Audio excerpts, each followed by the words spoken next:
এবার আবহাওয়ার খবরে নজর রাখবো। আজ রাজ্যের প্রতিটি জেলায় বজ্রবিদ্যুৎ সহ বৃষ্টিপাতের পূর্বাভাস রয়েছে এবং সঙ্গে 30 থেকে 40 কিলোমিটার বেগে বইতে পারে ঝোড়ো হাওয়া। মঙ্গলবার অর্থাৎ আগামীকাল কলকাতা, নদিয়া, 2 চব্বিশ পরগনা, 2 মেদিনীপুর, হাওড়ায় ভারী বৃষ্টির পূর্বাভাস রয়েছে। বুধবার দক্ষিণবঙ্গের প্রতিটি জেলায় ভারী বৃষ্টির পূর্বাভাস। বুধবার উত্তরবঙ্গেরও সব জেলায় বিক্ষিপ্ত বৃষ্টির পূর্বাভাস রয়েছে। 29, 30, 31 মে বাংলার প্রতিটি জেলায় বৃষ্টির পূর্বাভাস রয়েছে। আজকের ফোরকাস্ট হচ্ছে যে আজকে পশ্চিমবঙ্গের সব জেলাতেই ফেয়ারলি ওয়াইড স্প্রেড রেনফল হওয়ার সম্ভাবনা আছে, অর্থাৎ জেলাগুলির অনেক জায়গায় বৃষ্টির সম্ভাবনা রয়েছে। আগামীকাল দক্ষিণবঙ্গের নদিয়া, 2 চব্বিশ পরগনা, 2 মেদিনীপুর, হাওড়া, হুগলি, কলকাতা এই সমস্ত জেলাগুলোতে ফেয়ারলি ওয়াইড স্প্রেড রেনফল হওয়ার সম্ভাবনা রয়েছে। এর বাকি সব জেলাগুলোতে স্ক্যাটার্ড রেনফল হওয়ার সম্ভাবনা রয়েছে। আগামী পরশুদিন 28 তারিখে আবার দক্ষিণবঙ্গের সমস্ত জেলায় ফেয়ারলি ওয়াইড স্প্রেড রেনফল হওয়ার সম্ভাবনা আছে, অর্থাৎ দক্ষিণবঙ্গের জেলাগুলোতে বেশ অনেক জায়গাতেই বৃষ্টির সম্ভাবনা রয়েছে এবং উত্তরবঙ্গের সব জেলায় স্ক্যাটার্ড রেনফল হওয়ার সম্ভাবনা রয়েছে। 30, 30, 31 এই 3 দিন পশ্চিমবঙ্গের সব জেলাতে হোয়াইট স্প্রেড রেনফল হওয়ার সম্ভাবনা আছে। তার মানে 29, 30, 31 এই 3 দিন কিন্তু পশ্চিমবঙ্গের প্রত্যেকটা জেলার অধিকাংশ স্থানে বৃষ্টির সম্ভাবনা আছে।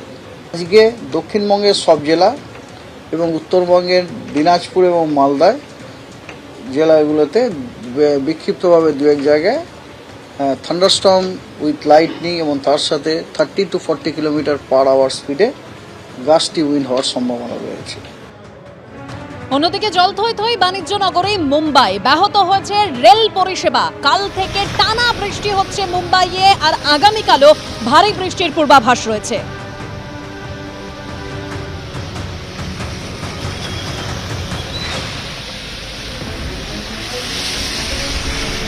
দেশের করোনা গ্রাফ ঊর্ধ্বমুখী।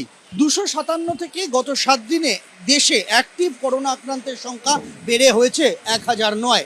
করোনা আক্রান্তরা হাসপাতালে চিকিৎসাধীন হচ্ছেন এমন খবর আমাদের রাজ্যের বিভিন্ন সরকারি মেডিকেল কলেজ হাসপাতাল, বেসরকারি হাসপাতাল, নার্সিংহোম থেকেও পাওয়া যাচ্ছে। কলকাতা মেডিকেল কলেজ হাসপাতালে 9 মাসের এক সদ্যজাত এবং 55 বছর বয়সী এক মহিলা করোনা আক্রান্ত হয়ে চিকিৎসাধীন।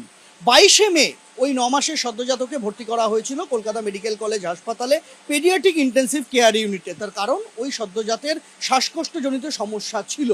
এর পাশাপাশি 55 বছর বয়সী ওই মহিলা তিনিও শ্বাসকষ্টজনিত সমস্যা, জ্বর, কাশি নিয়ে হাসপাতালে আসেন বলে চিকিৎসকেরা জানাচ্ছেন। তারও কোভিড RT-PCR করা হয় এবং সেই রিপোর্ট পজিটিভ আসায় তাকেও আইসোলেট করে রাখা হয়েছে হাসপাতালের একটি ওয়ার্ডে।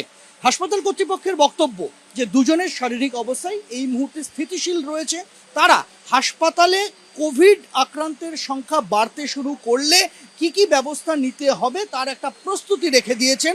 বাকিটা স্বাস্থ্য ভবনের নির্দেশের অপেক্ষা। প্রতীক রায়ের সঙ্গে সন্দীপ সরকার, ABP আনন্দ, কলকাতা।